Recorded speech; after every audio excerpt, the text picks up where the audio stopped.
할렐루야. 153 저녁 기도에 오신 여러분들을 주님의 이름으로 환영하고 축복합니다. 이 시간 우리 같이 하나님 앞에 찬양하며 영광 돌리기를 소원합니다. 주님 약속하신 말씀 위에서, 영원하신 주님의 말씀 위에 나의 믿음이 더욱더 굳건히 세워지기를 원합니다. 우리 같이 이러한 고백을 가지고 찬양하며 나아가도록 하겠습니다.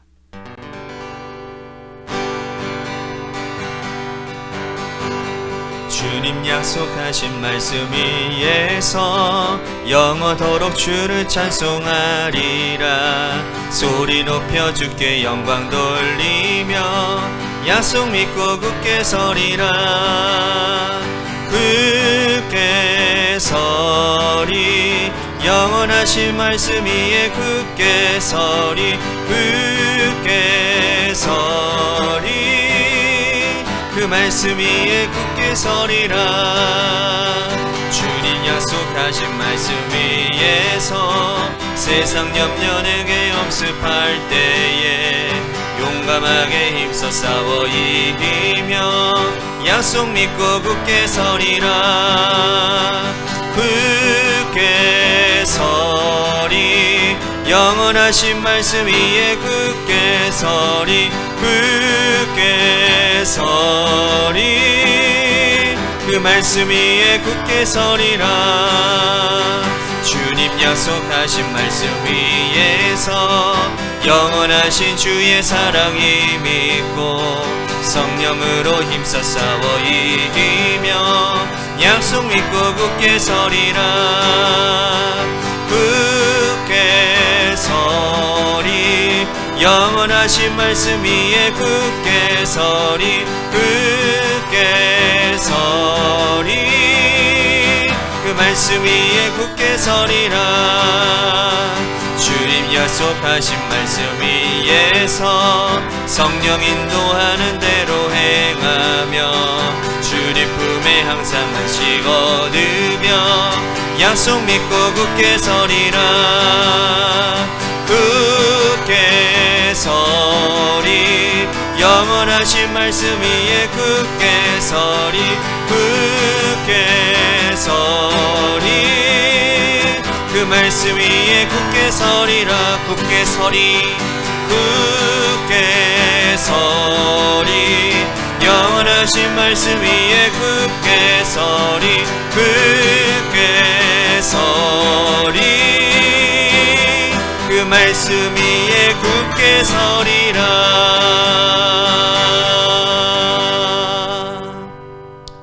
기도하겠습니다.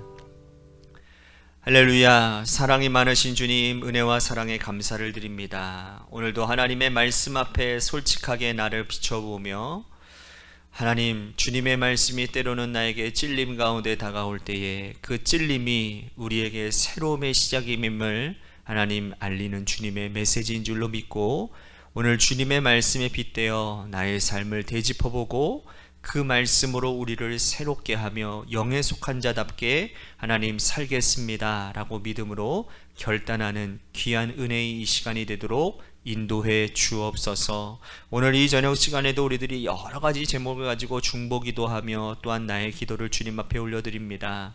하나님, 주님이 흠양하시고 기뻐하실 만한 기도 제목들이 오니 응답하여 주시옵소서. 사랑이 많으신 예수님 이름 받들어 간절히 축복하며 기도하옵나이다. 아멘.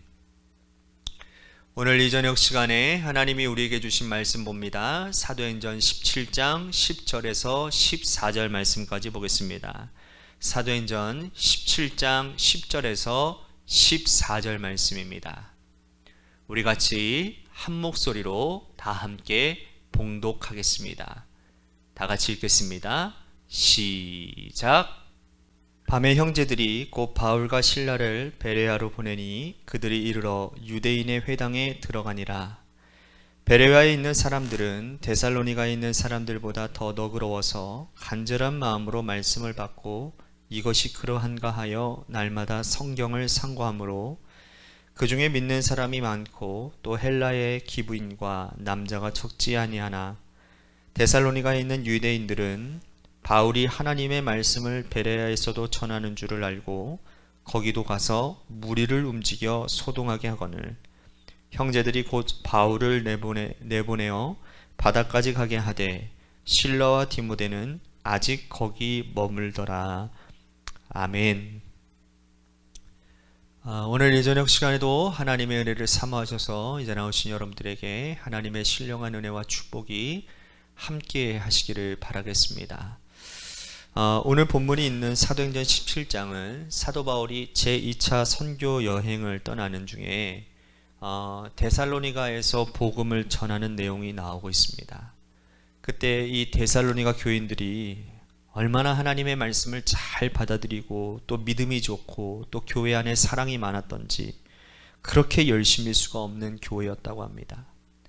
하지만 그곳에서도 예수님을 안 믿는 유대인들의 핍박으로 인해서 사도 바울은 복음을 전할 수 없어서 한밤중에 그 데살로니가에서 빠져나오게 됩니다. 그리고 나서 도착한 곳이, 그 다음에 도착한 곳이 베레아라고 하는 곳입니다. 베레아. 그런데 바울이 놀란 것은 이 베레아 사람들은요, 데살로니가 교인들보다 더욱더 열심히 일하는 거예요.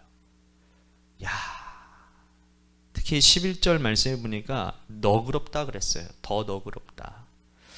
자, 이 너그럽다라는 말이 도대체 무슨 뜻일까요? 오늘 이 말씀을, 이 단어를 가지고 우리 같이 함께 어떤 신앙이길래 도대체 사도 바울이 그토록 사랑스럽게 여겼고 또 귀하게 여겼는지를 우리들이 좀 살펴보기를 원하는데요. 첫 번째로 간절한 마음으로 말씀을 받았다라는 거예요.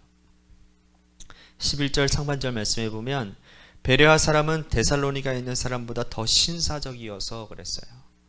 하나님 앞에서 신사라는 건 뭐 어떤 에티켓이나 도덕적인 매너만을 가리키는 게 아니죠.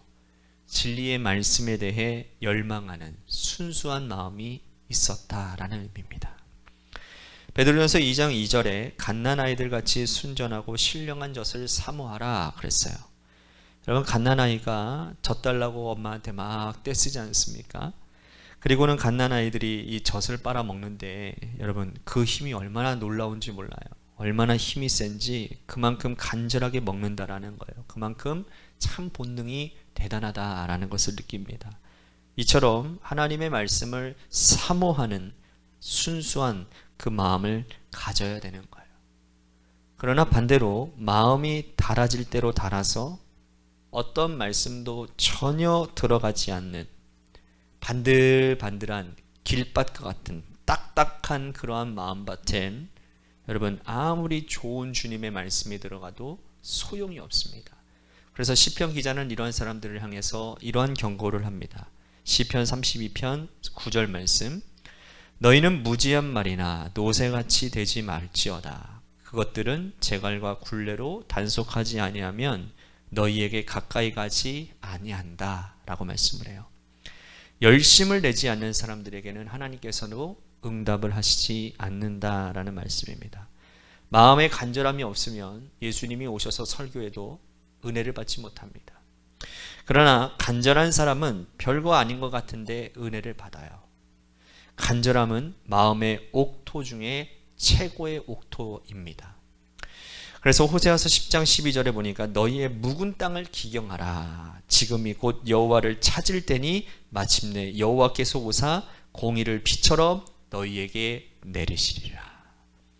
내 마음에 옥토밭만 되어진다면 하나님께서 폭포수와 같은 은혜를 부어주신다고 약속하는 겁니다. 그러므로 오늘 여러분들 가운데 간절함이 있어야 됩니다. 은혜 사모하는 마음이 있어야 됩니다. 사슴이 시냇물을 찾기에 갈급함과 같이 복된 심령이 되기를 주님의 이름으로 축복합니다. 시편 63편 1절에서도 하나님이여 주는 나의 하나님이시라. 내가 간절히 주를 찾되 물이 없어 마르고 황폐한 땅에서 내 영혼이 주를 갈망하며 내 육체가 주를 앙모하나이다. 말씀의 은혜를 사모하는 저와 여러분들이 되시기를 바랍니다. 두 번째로 너그럽다 라고 하는 이 말은 날마다 성경을 상고하는 것입니다. 11절 하반절에 이것이 그러한가 하여 날마다 성경을 상고함으로 라고 말씀을 해요. 여러분, 베레아 사람들은 알지도 못하면서 따라다니는 사람이 아니었습니다. 그런가 하여 라고 하는 문구에는 말씀에 대한 충분한 이해가 있다라는 것을 보여주고 있는 말씀이죠. 말씀에 대한 이러한 열정과 열심이 있는 교회가 여러분 어떠한 모습이었을까요? 기대되지 않습니까? 궁금하시죠? 12절에 보니까 베레아의 교인들은 칭송을 받았답니다. 믿는 사람들이 넘쳐났고요. 또 헬라의 귀부인과 남자가 적지 않게 예수 믿는 성도들이 되었다라는 거예요. 이렇게 많은 사람들이 교회에 왔다라는 것은 기독교 신앙이 무엇인지를 제대로 보여주었다라는 증거인 것입니다. 진짜 기독교가 무엇인지, 진짜 기독교 신앙의 맛이 무엇인지를 보여줬기 때문이라는 거예요. 우리 한국교회도 양적으로 또 영적으로도 성장하기 위해서는 말씀에서 성숙해져야 합니다. 말씀에서 은혜 받아야 진짜 열매가 맺혀지게 되는 겁니다. 뜨거운 감정도 필요하지만 말씀이 없으면 열매도 없고 탈선하게 되는 거죠. 그 증거로 베레아 교회를 보십시오. 바울이 핍박을 당하자 이 베레아 사람들이 구경만 하지 않고요, 위험을 무릅쓰고는 바울을 몰래 피신시켜 줍니다. 자, 다음에 우리들이 다음 챕터에 보면 16절이 바울이 아덴에서 전도했다라고 하는 챕터가 나오거든요. 자, 베레아에서 아덴까지 이 베레아 교인들이 바울을 인도해 주었다라는 거예요. 자, 여러분, 베레아에서 아덴까지가 몇 킬로나 되는지 여러분들 잘 들으십시오. 320킬로나 됩니다. 이때 당시에 무슨 교통편이 뭐 그렇게 좋은 것도 아니었죠. 320킬로나 되는 긴 거리를 사도 바울과 함께 사도 바울을 인도했다라는 거예요. 여러분, 이렇게 말씀이 제대로 들어가야 참된 신앙인이 됩니다. 성경은 묵시가 부족할 때 방자히 행한다 라고 말씀을 했어요. 묵시가 뭐죠? 말씀이에요. 말씀. 그리고 또 성경은 하나님의 말씀을 받은 사람을 신이라 했어요. 하나님이 된다는 뜻이 아니라 애굽 바로 앞에서 모세가 신처럼 놀랍게 보였듯이 엄청난 신령한 사람이 된다, 그 말이라는 거예요. 그러니까 아우라가 있다 이 말인 거라고 표현할 수 있을까요? 그 사람에게 딱 가면 야 진짜 얼굴에 막 광채가 펑펑펑 나는 거예요. 예수의 향기가 막 진동을 하는 거예요.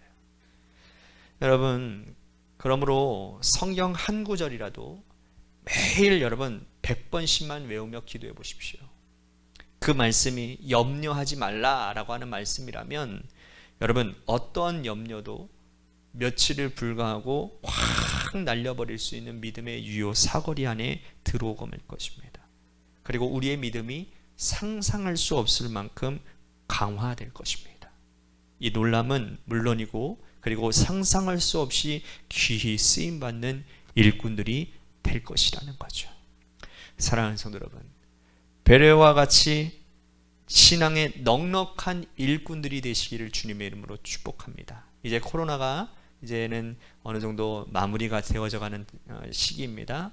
이제 거리두기도 이제 완전히 폐쇄됐죠. 이제 완전히 없어졌죠.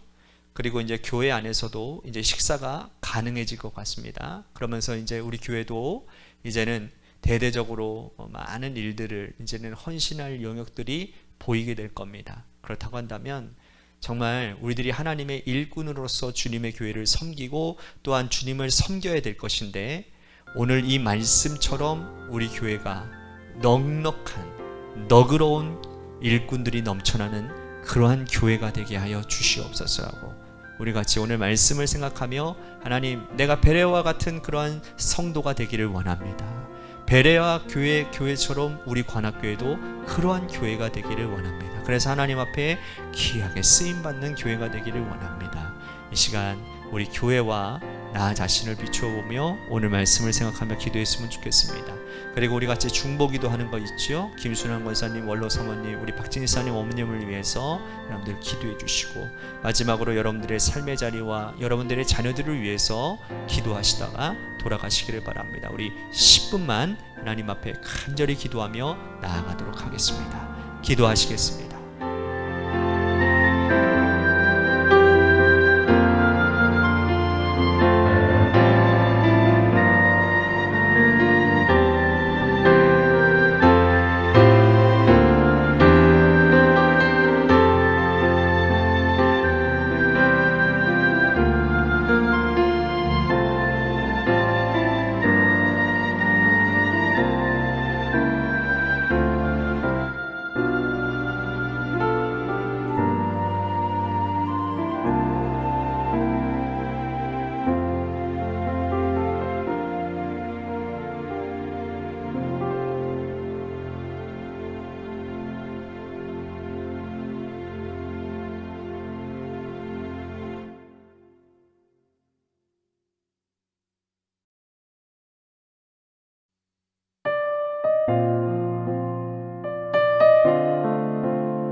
네.